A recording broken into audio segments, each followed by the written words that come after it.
2022년 6월 이 동아일보의 한 일면에 이런 기사가 올라온 적이 있습니다. 그것은 우리가 너무 잘 알고 있는 이 세계적인 투자자 중에 한 명인 이 워렌 버핏과의 점심 식사의 이야기였습니다.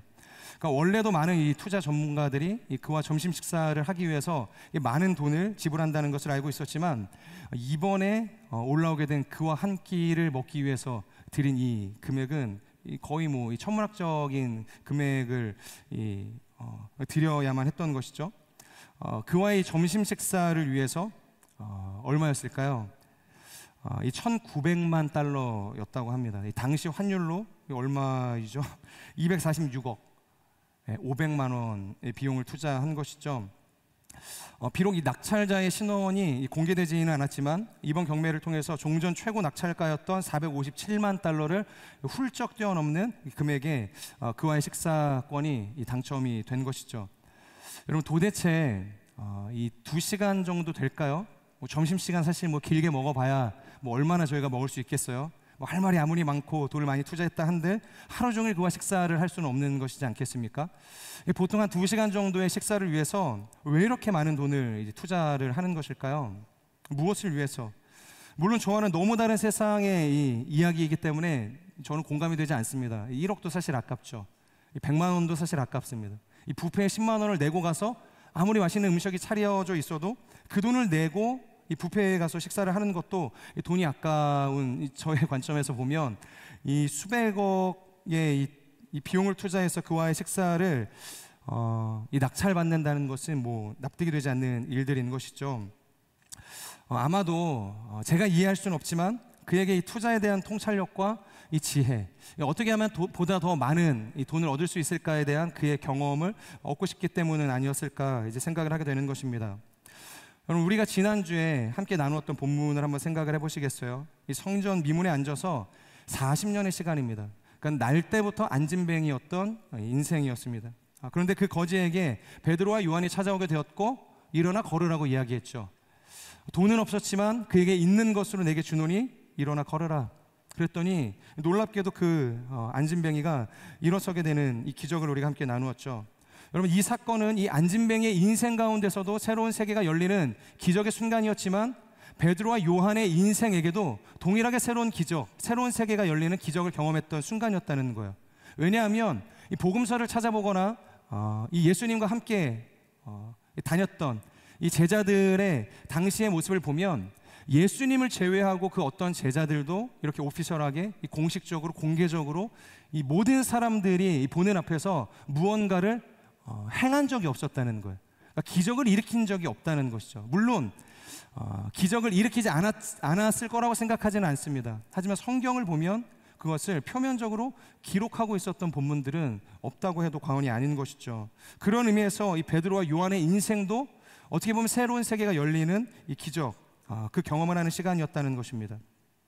자, 여기까지는 너무 좋죠. 그런데 갑자기 사람들이 몰려들어와서 이 베드로와 요한을 주목하기 시작을 하게 됩니다. 이유는 우리가 잘 아는 것처럼 이 베드로와 요한이 행한 기적 때문인 것입니다. 그리고 그 이야기를 전해드린 사람들이 이 예루살렘 동쪽에 위치한 이 솔로몬의 행각이라는 곳에 몰려들기 시작을 해요. 그러니까 그곳에 있었던 사람뿐만이 아니라 예수가 기적을 행했다, 아니 베드로와 요한이 기적을 행했다, 그 이야기를 들었던 주변에 있었던 사람들이 몰려들기 시작을 하는 거예요. 그러니까 구름대처럼 몰려들어서 이 솔로몬의 행각이라는 곳을 가게 된 것입니다. 이유가 뭐였을까요? 자신들의 인생에도 방금 그가 행했던 이 기적들, 이 표적들을 경험하고 싶은 이 마음이 있었던 것이죠. 자, 그런데 그때 몰려든 사람들 앞에서 이 솔로몬의 행각에 서서 이 베드로와 요한이 무엇을 외치기 시작하는가? 그것은 그들이 어디에서도 들을 수 없었던, 한 번도 들어보지 못했던 놀라운 진리를 선포하기 시작을 했다는 것이죠. 앞서 나누었던 이 워렌 버핏과 그의 인생을 통해서, 그의 경험을 통해서 얻을 수 있는 것보다 훨씬 더 이 초월한 어떤 하늘의 지혜를 어떻게 보면 돈 한 푼 받지 않고 요구하지 않고 이 베드로와 요한이 나눠주고 있는 것입니다. 자, 그렇다면 그 하늘의 지혜는 무엇인가? 길지 않습니다. 이 두 가지만 여러분들과 함께 나누기를 원하는데요, 우리 12절의 말씀 같이 한번 읽도록 하겠습니다. 12절 시작. 베드로가 이것을 보고 백성에게 말했습니다. 이스라엘 사람들이여, 왜 이 일을 이상하게 생각합니까? 또 우리 자신의 능력과 경건으로 이 사람을 걷게 한 것처럼 왜 우리를 주목합니까? 네. 여러분들과 처음 나누길 원하는 이 영적인 진리는 뭐냐면 오늘의 본문의 이 제목에 이 서두에 있는 글귀입니다. Not I. 그러니까 내가 아니라는 것이죠. 어려운 말이 아니죠. 매우 명확하고 구체적이고 단순한 표현입니다.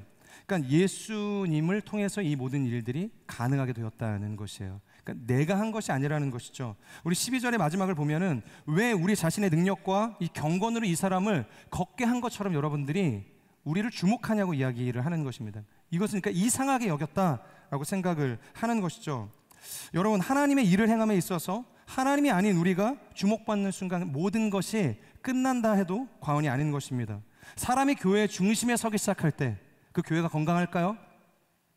건강하지 않겠죠. 교회가 끝이 나는 것이고, 사람이 공동체의 중심에 서게 되면 그 공동체 역시 부패하기 시작하는 것입니다.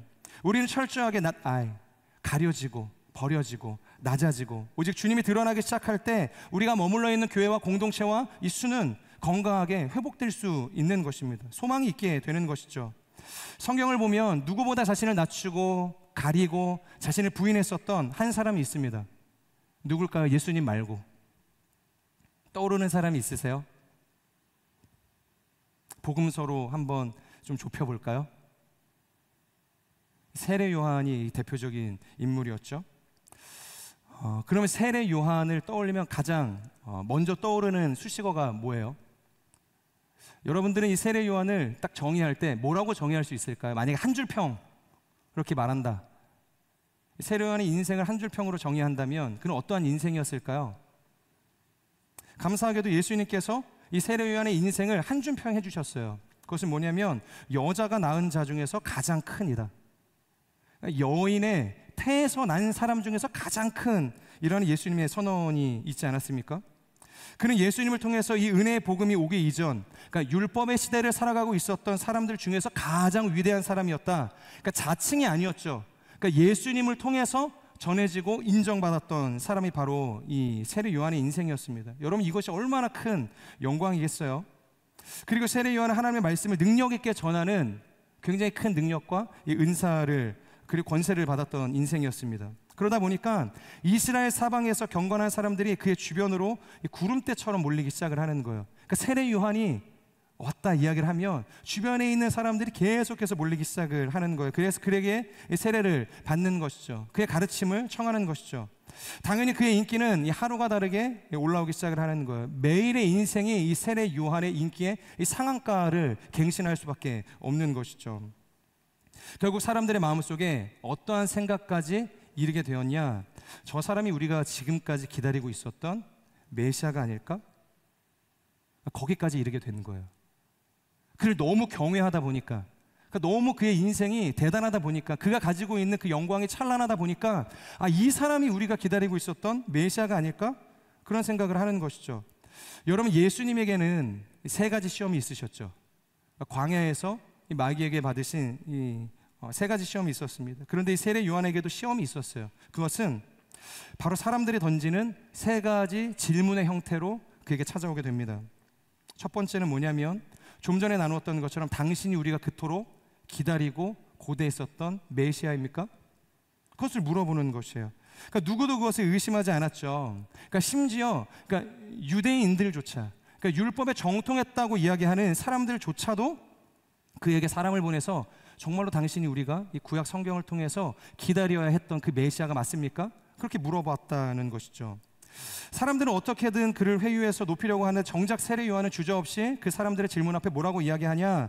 아니요, 나는 그 사람이 아니다 이야기를 했다는 것이죠. 자, 그리고 두 번째, 그러니까 이 첫 번째 거절이 있으니까 뭔가 좀 이 방식을 이제 달리하는 거예요. 사람들이 요한을 향해서 그러면 누구냐? 메시아가 아니면 내가 누구냐? 그럼 내가 엘리야냐? 그렇게 이야기를 하게 되죠. 이건 역시 사람들이 메시아라는 단어만 바꿨을 뿐이지 굉장히 큰 존경과 기대감을 담아서 이야기하고 있는 것입니다. 물론 성경적인 근거가 있는 것이겠죠. 이 말라기 4장 5절을 보면, 제가 자막을 드리진 않았는데 혹시 가지고 계신 분들이 있으면은 한번 찾아보시면 좋을 것 같아요. 이 말라기 4장 5절을 보면 이렇게 쓰여져 있습니다.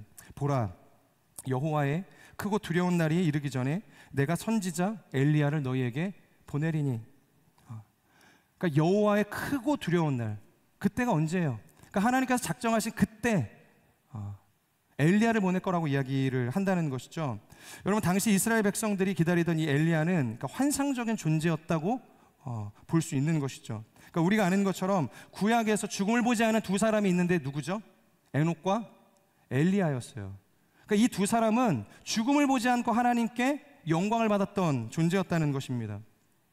그래서 사람들이 이런 기대를 하는 거예요. 엘리야는 죽음을 보지 않고 하나님 나라로 올라간 사람이니까 그가 세상에 올 때는 틀림없이 하늘에서 재림하는 것처럼 그런 천사들과 함께 영광 가운데 오게 될 것이다. 그럼 이것이 이 전통적인 유대인들이 가지고 있었던 이미지였다는 것이죠. 그런데 이번에도 세례 요한으로부터 돌아오는 대답은 무엇인가? 역시나 딱 잘라서 이야기하는 것입니다. 아니라는 겁니다. 그러니까 엘리야도 아니다. 자, 이제 마지막 세 번째 질문입니다. 그러면 내가 선지자냐라는 것입니다. 오늘 우리가 함께 본문에서도 나누었죠. 모세의 이 예언을 들어서 오늘 베드로가 설교하는 이 장면에도 포함되어져 있는 것인데, 마지막 질문이 내가 그 선지자냐라는 것입니다. 당시 유대인들에게 그 선지자라고 말하면 누구를 이야기하는지 그러니까 대번에 알았어요. 그 사람 있잖아. 우리는 모르잖아요. 그 선지자 있잖아. 선지자가 하도 많아야지. 온누리교회 그 목사님 있잖아. 모르잖아요. 너무 많아서 너무 추상적이잖아요. 근데 당시에 그 선지자라고 이야기하면은 열애 없이 이 메시아가 그 선지자라는 것을 사람들이 알 수 있었다는 것입니다. 신명기 18장 15절을 보면 이렇게 쓰여져 있습니다. 그러니까 내 하나님 여호와께서 너희 가운데 내 형제 중에서 너희를 위하여 나와 같은 선지자 하나를 일으키시리니 너희는 그의 말을 들을지어다. 그러니까 모세와 같은 선지자 하나를 일으킬 것인데, 이제 그때 가면은 이 모세의 말이 아니라 그 사람의 말을 너희가 들을 것이다, 들어야 할 것이다, 그렇게 이야기하는 것이죠. 누구겠어요? 당연히 메시아를 가리키고 있는 것입니다. 그러니까 결국 호칭만 바꿔서 메시아를 질문했고 엘리야를 질문했고 다시 선지자라고 이야기하고 있지만 또다시 원점으로 돌아온 거예요. 너 메시아 아니냐? 그러니까 우리가 그렇게 기대하고 있었던, 고대하고 있었던 메시아 아니냐? 그랬더니 이 세례 요한이 이야기하는 것은 아니라는 거예요. 그러니까 세 번이나 아니라고 부인을 하는 것입니다. 그렇게 그들의 대화가 끝이 난 것처럼 보입니다. 그런데 요한은 자신과 이 예수님의 관계에 대해서 뭔가 정리를 해줘야 되겠다는 생각이 들었던 것 같아요. 왜냐하면 너무 찝찝하잖아요. 그냥 아니라고만 이야기하니까 그러면 사람들은 또 어떠한 상황들이 생겼을 때 또 추측을 하기 시작하겠죠. 역시 이 세례 요한은 그런 사람이었어. 우리가 기다리고 있었던 메시아가 맞아. 그렇게 오해를 할 수 있는 여지들이 있었기 때문에 이것을 해명해 주기 위해서 적극적으로 이야기를 합니다. 요한복음 1장 31절을 보면은 이렇게 쓰여져 있죠. 우리 요한복음 1장 31절을 같이 한번 읽도록 하겠습니다. 시작. 나도 그를 알지 못하였으나 내가 와서 물로 세례를 베푸는 것은 그를 이스라엘에 나타내려 함이라 하니라. 그러니까 말 그대로 자신의 존재는, 그러니까 예수님께서 세상에 오셨을 때, 그러니까 예수님께서 세상에 오셔서 사역하시는 것을 만천하에 드러내기 위해서, 그러니까 먼저 보내심을 받은 사람이라고 지금 이야기를 하는 것이죠. 그러니까 그것을 선포하기 위한 존재라는 거예요. 그러니까 자신이 주연이 아니라, 그러니까 주연의 그 오실 길을 예비하는 사람이라고 지금 이야기를 하는 것입니다. 그리고 이어서 뭐라고 하냐면 요한복음 1장 30절인데요. 내가 전에 말하기를 내 뒤에 오는 사람이 있는데 나보다 앞선 것은 그가 나보다 먼저 계심이라 한 것이 이 사람을 가리킴이라. 뭐라는 거예요? 그러니까 자신이 예수님보다 출생적으로 먼저라는 것은 맞다는 거예요. 그리고 사역적으로도 선배가 맞다는 것이죠. 그런데 중요한 것은 그럼에도 불구하고 그가 자신보다 앞선 존재라는 것입니다. 앞선 존재라는 것이에요. 그러니까 먼저 계신 분이시라고 이 예수님을 소개하고 있는 것이에요. 자, 그리고 더 살펴보면 요한복음 1장 27절 이렇게 쓰여져 있습니다. 나는 그의 신발끈을 풀기도 감당하지 못하겠노라 하더라. 그의 신발끈, 그것을 풀기도 자기는 어려운 존재라고 이야기를 하는 것이죠. 당시의 유대에서는요, 이 주인의 신발끈을 묶고 이 푸는 것은 천한 노예, 그러니까 이 주인을 섬기는 종이 했다는 것이죠. 그리고 랍비들은 이 스승과 제자의 관계에서 이런 이야기를 했습니다. 아무리 제자가 스승을 존경한다 해도 스승의 신발을 묶고 푸는 일만큼은 해서는 안 된다. 그러니까 아무리 스승이 존귀하고 내가 인정을 해주고 싶어도 그렇게까지 스승의 밑으로 들어가서 겸손할 필요는 없다라는 것을 우회적으로 돌려서 이야기를 한다는 것이에요. 그러니까 스승과 이 제자의 관계를 그 정도로 규정을 해놓는다는 것이죠. 왜냐하면 그것은 천한 종이나 하는 일이었기 때문이에요. 그런데 세례 요한이 자신을 가리켜 뭐라고 이야기해요? 스스로 그 천한 노예를 자처하고 있다는 것입니다. 내가 예수님의 그 신발끈을 푸는 것마저도 내가 감당할 수 없는 나는 그런 천하디 천한 존재라고 이야기를 하는 것입니다. 그리고 마지막 23절에 가서 더 기가 막힌 이야기를 하는데 뭐라고 이야기하는가? 이르되 나는 선지자 이사야의 말과 같이 주의 길을 곧게 하라고 광야에서 외치는 자의 소리로다 하니라. 네, 광야에 외치는 자의 소리라고 이야기하죠. 여러분, 소리라는 것은 언제나 잠깐 있다 사라지고 말지 않습니까? 아무리 제가 큰 소리로 외쳐도 좀 전에 이창모 전사님이 아무리 열정적으로 뜨겁게 찬양을 했어도 내려가고 나면, 시간이 지나가고 나면, 그 순간이 지나가고 나면 그 소리는 다 사라지고 만다는 것입니다. 소리는 일시적일 뿐이지 영원하지 않다는 것이죠.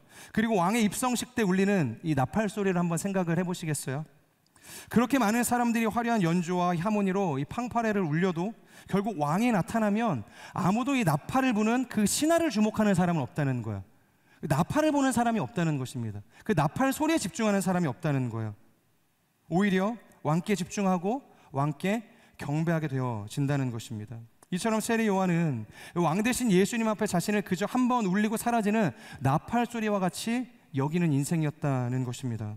왕이신 예수님 앞에서 자신은 될 수 있으면 보이지 않아야 하는 것이고, 될 수 있으면 작아져서 나중에는 기억조차 나지 않아야 할 존재, 그것이 자신의 역할이었고 지켜야 할 자리였고 존재의 정의였다는 것입니다. 사랑하는 여러분, 이것이 바로 성경을 통해서, 이 세례 요한의 인생을 통해서 우리가 배울 수 있는 어떻게 우리가 주님 안에서 지워져 가야 하고 비워져야 하고 낮아져야 하는지를 보여주는 예라는 것입니다.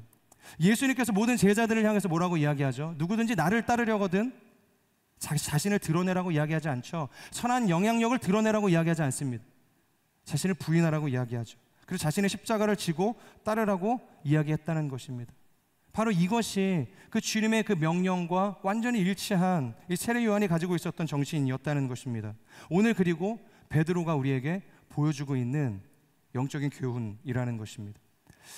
헨리 나우엔이라는 목사님께서 그런 책을 쓰셨어요. 예수를 생각나게 하는 사람. 예수를 생각나게 하는 사람. 그러니까 우리의 모든 삶의 순간들이 주님을 생각나게 할 수 있어야 된다는 것입니다. 내가 걸어가는 모든 걸음들이, 나의 사역의 여정들이, 내가 행하는 모든 것들이 그러니까 나를 드러내는 것이 아니라 예수님을 생각나게 할 수 있다는, 그것이 예수님이 원하시는 길이고 우리가 가야 할 길이라고 이야기하는 것입니다. 우리가 액트 29은 알죠? 근데 이재원 목사님께서 그 2대 후임 담임 목사님이 되시고서 선언하셨던 이 슬로건이 있어요. 혹시 기억나시나요? 네. 예수 바보 행전이죠. 그러니까 예수를 바로 보여주는 사람들이라는 거예요. 이것이 오늘 여러분들과 함께 나누고 싶은 내가 비워지고 죽어지고 그리고 예수가 드러나게 되어지는 그 영적인 원리인 것입니다. 저는 우리의 삶이 지워질 수 있는, 지워지는 것을 두려워하는 인생이 아니라 우리가 지워지는 것으로 인해서 주님이 존귀케 되어질 수만 있다면 그것을 기꺼이 결단하며 나아갈 수 있는 인생이 되기를 주님의 이름으로 축복합니다. 두 번째, 여러분들과 함께 나누기를 원하는 것은 13절에서 16절까지의 말씀입니다. 우리 같이 한 목소리로 읽도록 하겠습니다. 시작. 아브라함과 이삭과 야곱의 하나님 곧 우리 조상의 하나님께서 그분의 종 예수를 영화롭게 하셨습니다.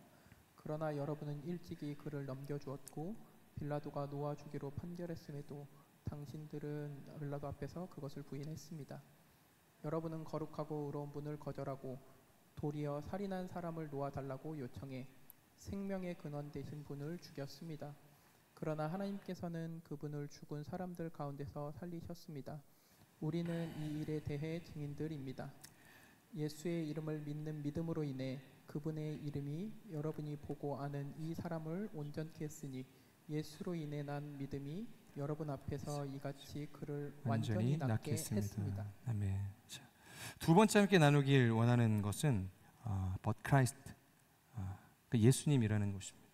오늘 그것을 16절에서 뭐라고 표현을 하고 있냐면 예수로 인해 난 믿음이었다. 뭐라고요? 예수로 인해 난 믿음이었다. 그것이 그 40년 동안 앉아 있을 수밖에 없었던 그 안진뱅이를 완전히 낫게 했다, 완전히 온전케 했다, 그것을 이야기하는 것입니다. 사람들이 베드로와 요한을 주목하기 시작하니까 내 안에 있는 경건과 어떠한 능력이 이 사람을 낫게 한 것이 아니라고 지금 외치고 있다는 것입니다. 그리고 오직 예수님을 믿는 그 믿음의 능력이 이 사람에게 생명을 주었고 그 사람을 일어나게 했다, 그렇게 선포하고 있는 것입니다. 여러분, 예나 지금이나 이 많은 종교들이 가지고 있는 독특한 특징들이 있습니다. 이제 거기에 사람들이 열광하고 이제 빠져들게 되는 경우가 많은데, 그러니까 뉴에이지 사상이나 이 불교에서 이야기하고 있는 이 중요한 원리가 뭘까요? 그것은 우리가 행하는 이 참선이나 이 명상과 같은 어떤 개인 수련, 이 열심을 통해서 우리가 뭔가 될 수 있다고 이야기를 한다는 거예요. 그러니까 지성이면 감천인 것처럼, 그러니까 내가 뭔가를 끊임없이 반복적으로 열심을 다해서 드리면은 그러니까 하늘도 움직인다고 이야기를 하는 것이죠. 그러니까 내 안에 있는 어떠한 열심이 무언가를 이뤄낼 수 있는 능력이 된다고 이야기를 하는 것입니다. 그러니까 우리가 노력하면 어떠한 영적인 능력들이 발휘되어질 수 있다고 이야기를 하는 것이에요. 하지만 성경은 분명히 이야기하죠. 인간은 인간일 뿐인 거예요. 인간은 인간일 뿐인 것이죠. 참된 구원이나 이 생명은 내 안에서 나오는 것이 아니라고 분명히 이야기하고 있습니다. 그럼 어디서 나올까요? 내 안에서 나오는 것이 아니라면, 나의 열심과 이 노력이 어떠한 능력을 만들어내는 것이 아니라고 한다면 어디서 올까? 밖에서 온다는 거예요. 놀랍지 않습니까? 그러니까 내 열심의 이 결과로 이 능력이 오는 것이 아니라 나는 아무것도 안 했지만 외부로부터 주입이 되는 거예요. 그것이 성경에서 이야기하는 사실상의 구원 아닙니까? 예수 그리스도를 통해서 우리 안에 강제적으로 주입된 생명. 동의가 되시죠? 동의가 안 되시면 이상한 데 빠지실 수가 있어요. 이 근대 철학의 이 포문을 열었던 프랑스의 철학자였던 이 데카르트를 여러분들이 잘 아실 겁니다. 여러분, 그가 주창했던 사상이 뭐였을까요? 주지주의였죠. 주지주의. 주지주의. 발음이 너무 어렵네요. 나는 생각한다, 고로 나는 존재한다는 것입니다. 그러니까 내가 생각하기 때문에 내가 존재를 하는 것이죠. 자, 그렇다면 모든 기준이 뭘까요? 내가 존재하는 기준이 뭐예요? 내가 생각하는 것에 있는 것이죠. 내가 뭔가를 관념적으로 정의하는 것에 있습니다. 내가 그렇게 생각을 하면 그게 내가 되는 것이에요.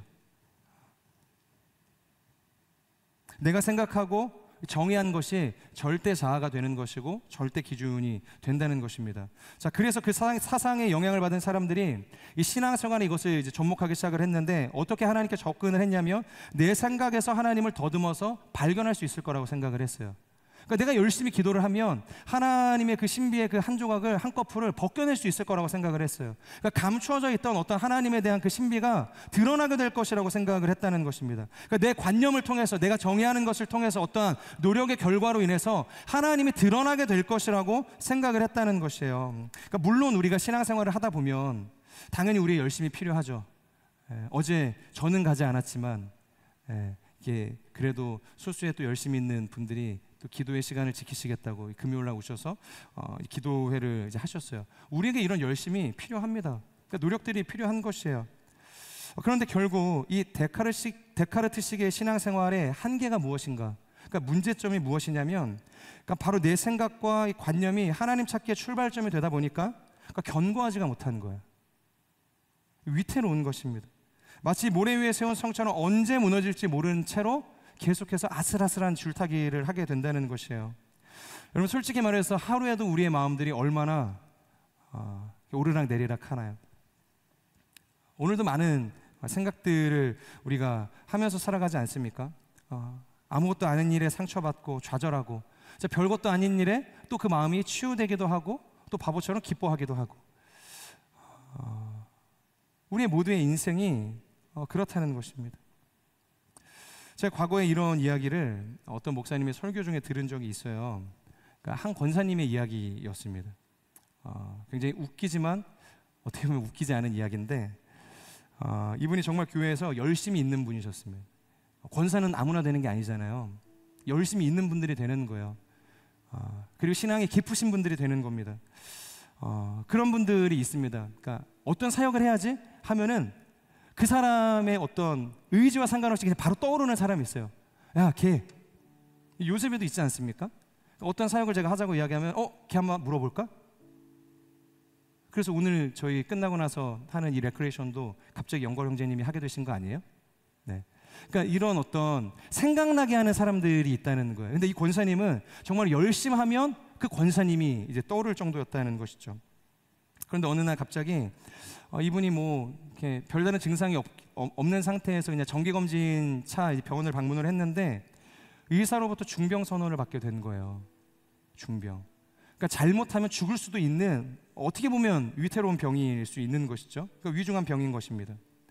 그런데 문제가 뭐냐면 병도 병이었지만 그분이 가진 구원 자체가 이 의사의 진단 이후에 막 흔들리기 시작을 하는 거예요. 하나님을 향해 가지고 있었던 그의 신앙이 완전히 막 흔들리기 시작을 했다는 것입니다. 어떤 사람이 말하는 걸 보니까 예전에 어떤 설교 때 목사님이 하신 건지 모르겠어요. 근데 여러분 제 의견은 아닙니다. 그러니까 이 땅에서 아무리 열심히 신앙생활을 해도 죽어서 눈 떴을 때 천국이면 천국이야. 만약에 눈 떴는데 지옥이면 지옥이라는 거예요. 이게 무슨 이야기예요? 아무도 알 수 없다는 이야기를 그 목사님께서 설교 중에 하시는 거예요. 그러니까 나도 결국 죽어서 이러다 눈 떴는데 지옥이면 어떡하지? 지옥 가면 어떡하지? 그러니까 마음이 계속해서 이제 불안한 것이죠. 그리고 막 평소에는 생각도 안 나더니 성경 말씀이 떠오르는 거예요. 나더러 주여 주여 하는 자마다 천국에 들어갈 것이 아니다. 그러니까 이 진노의 메시지, 천국에 들어갈 수 없을 거라는 이 부정의 메시지들이 계속해서 떠오르는 것입니다. 그러니까 나는 구원받은 사람이라고 생각을 했는데 만약 내가 예수님께서 지금 이야기하고 계시는 그 천국 문 앞에서 들어가지 못하는 사람이면 어떡하지? 계속해서 두려운 마음이 드는 거예요. 권사님 병원을 갔다 온 다음부터 계속해서 이런 마음들이 드니까 뭐 교회에 가는 것은 고사하고 그냥 조금의 신앙생활도 사실상 유지하는 것이 어려운 상황이 됐습니다. 그러니까 이 이야기를 듣고 이제 그분을 담당하는 이제 목사님께서 이제 신방을 가시게 되었다는 거예요. 그런데 그때 함께 이 신방을 가서 나누었던 이 말씀 본문이 요한복음 3장 16절의 말씀이었어요. 그러니까 우리가 너무 잘 알고 있는, 그러니까 구원에 대한 확신을 주는 확신 본문 아닙니까? 하나님이 세상을 이처럼 사랑하사 독생자를 주셨으니 이는 그를 믿는 자마다 어떻게 돼요? 멸망을 받지 않고 영생을 얻게 하려 하심이라. 근데 목사님께서 처음에는 잘 읽으시다가 이 마지막에 이 영생을 얻게 하려 하심이라 이 구절에서 다르게 이야기를 하시는 거예요. 영생을 얻을까 말까 하노라. 웃기지 않습니까? 그러니까 누가 들어도 웃기는 거예요. 그랬더니 권사님이 너무 어이가 없는 거예요.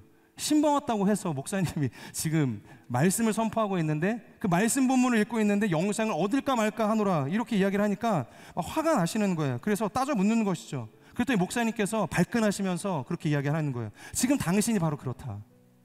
권사님 당신이 지금 오락가락을 하고 있다. 그렇게 이야기를 하시는 거예요. 성경을 보시라. 우리의 영생을 얻는 근거가 어디에 있냐는 것이죠. 먼저는 하나님이 세상을 이처럼 사랑하시는 것에 있지 않냐. 당신이 근거냐? 아니라는 거죠. 하나님이 세상을 이처럼 사랑하시는 것이 가장 첫 번째 근거라고 이야기를 해요. 그리고 두 번째 근거도 있어요. 예수님께서 화목제물이 되셔서 우리를 위해서 죽어주신 거예요. 우리를 사랑하시기 위해서 자신이 십자가를 져주신 것, 이것이 우리가 구원을 받게 되어지는 두 번째 근거라고 지금 이야기를 하고 있는 것입니다. 여러분, 이처럼 우리가 구원을 받을 수 있는 근거는 내게 근거가 있는 것이 아니죠. 바로 하나님의 사랑과 예수의 그 십자가 근거를 가지고 그저 믿기만 하면 우리는 어떻게 돼요? 구원을 받을 수 있는 것이죠. 내가 잘하고 못하고가 이 구원에 아무런 관계가 없다는 것입니다. 시간이 없어서 오늘 다 다루지 못하겠지만 나중에 이 베드로의 설교 때 한번 나누도록 하겠습니다. 그나마 우리가 가지고 있는 이 3장 16절에서 우리가 근거가 되어질 수 있는 하나가 있어요. 그게 뭐예요? 그것을 믿으면이죠. 믿으면. 내가 이것을 믿으면 영생을 얻을 것이라. 그런데 여러분, 그 믿음마저 누가 주시는 거예요? 하나님께서 우리에게 주시는 선물이다. 그것이 성경의 증언이라는 것입니다. 오죽하면 성전에 들어갔던 이사야가 하나님의 영광 앞에서 뭐라고 이야기하죠? 하나님의 영광이 찬란합니다. 이렇게 막 압도돼서 하나님을 막 경배하고 높여드리나요? 여러분, 이사야 정도면은 그래도 훌륭한 인생 아닙니까? 한 시대 제사장으로 하나님께서 부르시고 선지자로 부르셔서 하나님의 조국을 위해서 예언하게 하시고 사역을 하게 하셨던 위대한 어떻게 보면 하나님을 예배하는 예배자였다는 거예요. 그런데 그 사람이 우시아 왕이 죽던 그의 성전에 들어갔을 때 영광을 보고 그 영광에 압도되어서 하나님을 경배하기 이전에 뭐라고 이야기하냐면 화로다 나여 망하게 되었도다. 그러니까 거룩한 인생인 줄 알았는데 정말로 거룩하신 그 하나님의 영광에 압도가 되니까 내가 가지고 있는 것이 너무 초라한 거예요. 그러니까 도토리 키재기죠. 여러분 바리새인과 이 세리의 기도 아시죠? 바리새인은 끊임없이 자신이 해온 것들을 가지고 이 세리와 비교하는 거예요. 나는 토색하지도 않았고 율법의 모든 것들을 잘 지켰고 이 세리와 같지 않습니다. 그러니까 자신이 이룬 것들을 가지고 자신의 구원의 근거를 세우는 거예요. 자신의 의의 근거를 세워가기 시작을 하는 겁니다. 그런데 세리는 뭐라고 기도하죠? 왜 예수님께서 이 세리의 기도를 높여주시죠? 바리새인과 비교하지 않습니다. 그리고 이 세리보다 더 하찮은 어떤 그 죄 많은 사람과 비교하잖아요. 그리고 내가 이 사람보다 낫지 않습니까? 그러지 않아요. 하나님 앞에서 하나님과 자신을 비교하기 시작하는 거예요. 내가 하나님 앞에서 얼굴도 들지 못하는 죄인일 뿐입니다. 그러니까 하나님의 거룩함에 주목하기 시작을 하는 거예요. 그러니까 내 안에서 근거를 찾지 않았다는 것입니다. 여러분, 우리의 인생이 얼마나 이 바리새인의 기도처럼 우리 자신이 근거가 될 때가 많습니까? 오늘 이 베드로와 요한의 이 사역을 보고 이 안진뱅이를 일으키는 이 기적을 보고 그 사람들을 주목하게 만들었던 그 광장에 몰려들었던 수많은 사람들의 마음과 같지 않습니까? 우리의 마음이 그렇다는 거예요. 어떤 사람을 주목하고 어떤 교회를 주목하고 어떤 사역을 주목하게 되고 어떤 특별한 예배를 주목하게 만든다는 거예요. 중요한 것은 그 예배도 귀하죠. 사람도 중요하죠. 그 사역도 중요합니다. 하지만 예수님이 제일 중요하다는 것이에요. 여러분, 우리가 정말 이 바리새인과 같이 살면 우리가 이룬 이 구원이라는 것이 안전할까요? 흔들리지 않을까요? 견고한 반석 위에 세운 이 벽돌집처럼 바람이 불어도 파도가 넘쳐도 무너지지 않을까요? 그렇지 않죠. 그래서 과거에 마틴 로이드 존스 목사님께서 이런 이야기를 하셨어요. 성도의 안전은 자신이 하나님을 붙잡는 것에 있는 것이 아니라 하나님께서 그들을 붙잡는 것에 있다. 뭐라고요? 성도의 안전, 그러니까 성도의 구원을 이야기하는 것입니다. 그러니까 성도가 그 마음 가운데 품기를 원하는 그 샬롬이라는 것은 자신이 하나님을 열심히 붙는 그 열심에서, 그 신앙 생활의 깊이에서 오는 것이 아니라는 거예요. 그냥 하나님께서 전적으로 이 죄 많은 우리의 인생을 붙잡아 주시는 그 하나님의 사랑에 있다는 것입니다. 여러분, 믿으십니까? 정말로 우리에게 필요한 것이 뭘까요? 우리의 이 신앙의 경주를 달려가는 데 있어서 정말로 필요한 것이 무엇인가? 여러분, 나에 대한 확신입니까? 아니면 교회에 대한 확신? 아니면 나의 멘토에 대한 확신일까요? 바리새인의 기도일까요? 오늘 성경은 분명하게 이야기하고 있습니다. 오직 이 예수로부터 말미암은 믿음을 통해서 이 사람이 생명을 입게 되었다. 이 사람이 온전히 낫게 되었다.